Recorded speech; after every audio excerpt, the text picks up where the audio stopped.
வணக்கம், நான் உங்கள் அடுக்கு. இப்போ என்னென்னு பார்த்தீங்கன்னா, நம்ம குடும்ப சொத்தாக இருக்கிறோம். அதை ஒருவருக்கு மட்டும் அந்த குடும்பத்தில் அந்த சொத்து உரிமையாளர் ஒரு ஆளுக்கு மட்டும் உயில் எழுதி வச்சிட்டாங்க அப்படின்னா, அது எக்காந்து கொண்டும் அவர் இறந்ததுக்கு அப்புறம் அந்த உயில் தான் செல்லும். அந்த யாருக்கு எழுதி வச்சாரோ அந்த ஒரு ஆளுக்கு மட்டும் தான் செல்லும். நிறைய பேர் கேட்டிருக்காங்க எனக்கு. சரிங்களா, இன்னைக்கு போடுறேன்.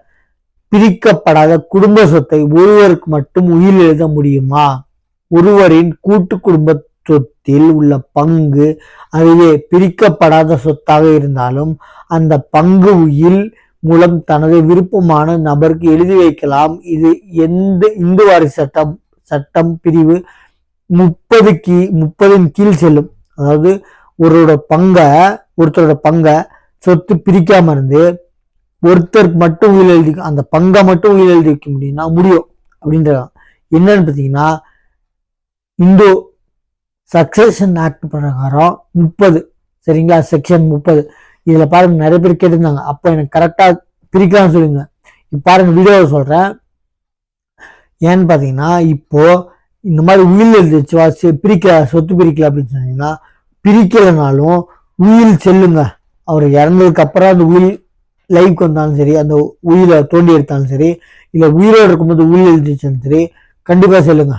சரிங்களா, எக்காரணத்தை கொண்டும் அந்த செல்லாது இல்லைங்க. உயில் ரெஜிஸ்டர் இருந்துச்சுன்னா பக்காவா செல்லுங்க. எந்த ஒரு மாற்றமும் இல்லை. அப்படி உயில் ரெஜிஸ்டர்டு இல்லைனாலும் செல்லுங்க.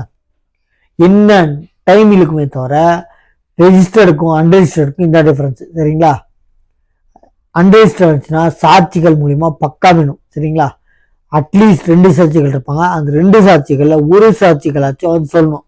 அன்ரெஜிஸ்டர்ட் இருந்தாங்கன்னா.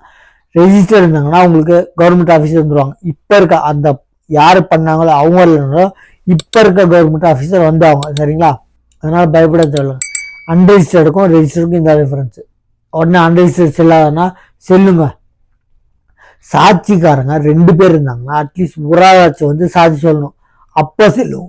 இல்ல சாட்சியாரங்களே போய் இவங்களே சித்தரிக்கப்பட்ட டாக்குமெண்ட்ஸ் அப்படின்னா அன்ரெஜிஸ்டர்ட் இருந்தா நீங்க அந்த சாட்சிக்காரங்களை கூட்டு விசாரிக்கலாம். சாட்சிக்காரங்க வராத நிலைமையில நீங்க ப்ரூவ் பண்றது சான்ஸ் இருக்கு. அது போலியான டாக்குமெண்ட். சரிங்களா, அது என்னன்னா, அந்த உயில் எழுதி வச்சவங்க இறந்தாங்க அப்படின்னா அவங்களோட கையெழுத்து பழைய கையெழுத்து ஏதாச்சும் இருந்தாங்கன்னா அந்த கையெழுத்து இந்த உயிரோட கையெழுத்து மேட்ச் பண்ணி நிரூபிக்கலாம். அப்படி இல்லைன்னா அதையும் பிளஸ் இந்த 2 சாட்சியில ஒரு சாட்சி கோர்ட்டுக்கு ஆமா அப்படின்னு சொல்லணும். இல்லைன்னா நிரூபிக்க ரொம்ப கஷ்டங்க. உங்களுக்கு அந்த உயில் எழுதுனவங்களோட பழைய ஹேண்ட் ரைட்டிங் இல்லைன்னா இந்த 2 சாட்சிகள்ல ஒரு சாட்சிகள் கோர்ட்ல சொல்லுன்னா உங்களுக்கு ப்ரூவ் பண்றது ரொம்ப கஷ்டம். எப்படி பாக்குறீங்க? நம்ம சேனல் சப்ஸ்கிரைப் பண்ணிட்டு பாருங்க. தேங்க்யூ.